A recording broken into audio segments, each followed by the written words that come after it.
அனைவருக்கும் வணக்கம். மௌனம் காக்கும் தொண்டர்கள் ஏமாற்றத்தில் சசிகலா தொடர்ந்து அதிமுகவை ஒன்றிணைப்பேன்னு சொல்லி வந்த சசிகலா அவர்கள் தொண்டர்களுடைய நாடி துடிப்பு எப்படி இருக்குது அப்படின்னு தெரிஞ்சுக்கிறதுக்காக அவங்க ஒரு திட்டத்தை போடுறாங்க.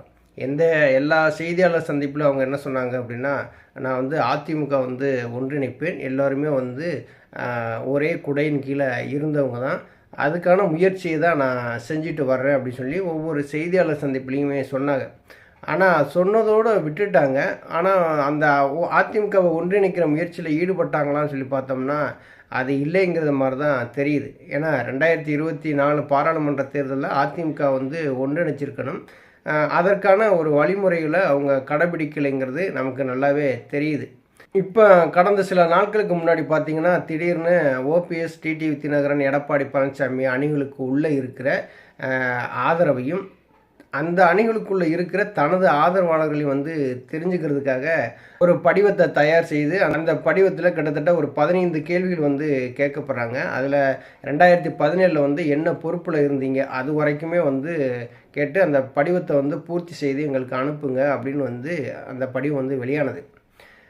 இந்த படிவம் வெளிவந்த உடனே அரசியலில் மிகப்பெரிய மாற்றத்தை ஏற்படுத்தும் அப்படின்னு சொன்னாங்க. அது ஒரு மாற்றத்தையும் ஏற்படுத்தலை.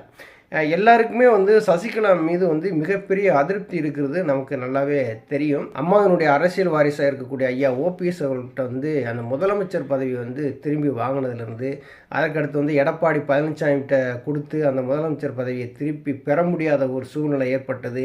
இதற்கு எல்லாத்துக்குமே காரணம் சசிகலா தான் அப்படிங்கிறது மக்கள் மனசில் ஆழமாக பதிஞ்சிருச்சு. ஓபிஎஸ் முதலமைச்சராக இருந்தாங்க, அந்த பதவியை திருப்பி கொடுனாங்க, எழுதி கொடுத்துட்டாங்க. ஆனால் எடப்பாடி பழனிசாமிகிட்ட அந்த பதவியை வாங்க முடிஞ்சா சசிகலானால்? அதனால் முடியலை. செய்தியாளர்களும் இதை கேள்வி தொடர்ந்து வச்சுக்கிட்டே இருந்தாங்க. நீங்கள் சசிகலா சந்திப்பீங்களா அப்படின்ட்டு. ஐயா அவர்களும் தொடர்ந்து என்ன சொன்னாங்கன்னா, நான் கண்டிப்பாக சின்னம்மா அவர்களை நான் சந்திப்பேன் அப்படின்னு சொன்னாங்க. அந்த சந்திப்புக்கான அந்த நேரத்தை சசிகலா அவர்கள் கொடுக்கல. இதுவே தொண்டர்களுக்கு மிகப்பெரிய அதிருப்தியை ஏற்படுத்தினதுன்னு தான் நம்ம பார்க்க முடியுது. என்ன, ஒரு 3 முறை முதலமைச்சராக இருந்தவர் நான் சின்னம்மாவை சந்திக்கிறேன் அப்படின்னு சொல்கிறாரு.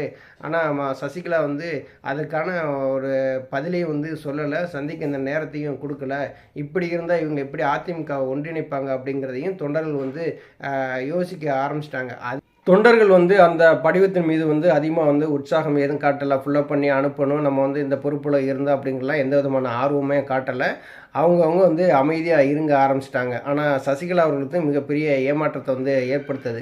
அம்மா கூட நம்ம ரொம்ப நாள் பயணிச்சிருக்கோம், நமக்கு தேவையானவெல்லாம் செஞ்சு கொடுத்துருக்கோம். ஆனால் நம்மகிட்டே இந்த படிவத்தை பூர்த்தி செய்து அனுப்பலையே அப்படின்னு சொல்லி மிகப்பெரிய ஏமாற்றத்தில் தான் இருக்கிறாங்க சசிகலா அவர்கள்.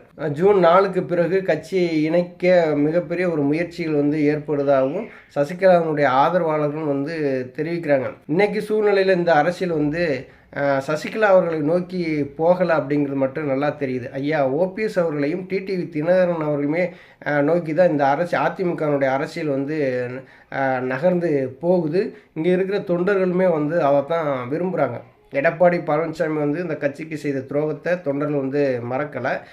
சசிகலா அவர்கள் இப்போ ஓபிஎஸ் அவர்கள்ட்ட வாங்கின அந்த ராஜினாமா பண்ண சொல்லி அந்த கடிதத்தை வாங்கினதையும் மறக்கலை. எடப்பாடி பழனிசாமிக்கு முதலமைச்சர் பதவி கொடுத்தாங்கல்ல, அவங்களால திருப்பி வாங்க முடியல. அப்போ எதுக்கு ஓபிஎஸ் ராஜினாமா பண்ண சொன்னாங்க அப்படிங்கிறதையும் தொண்டர்கள் மறக்கலை.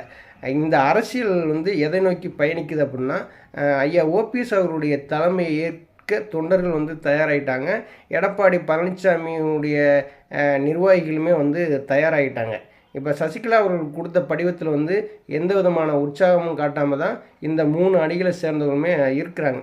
இதன் மூலம் நமக்கு என்ன தெரியுது அப்படின்னா, அதிமுகவை ஒன்றிணைக்கிற முயற்சியில் சசிகலா ஈடுபட்டாலும் அங்கே இருக்கிற நிர்வாகிகளும் தொண்டர்களும் ஓபிஎஸ், டிடி தினகரன் நோக்கி தான் நகர ஆரம்பிக்கிறாங்கிறது நமக்கு நல்லா புரியுது.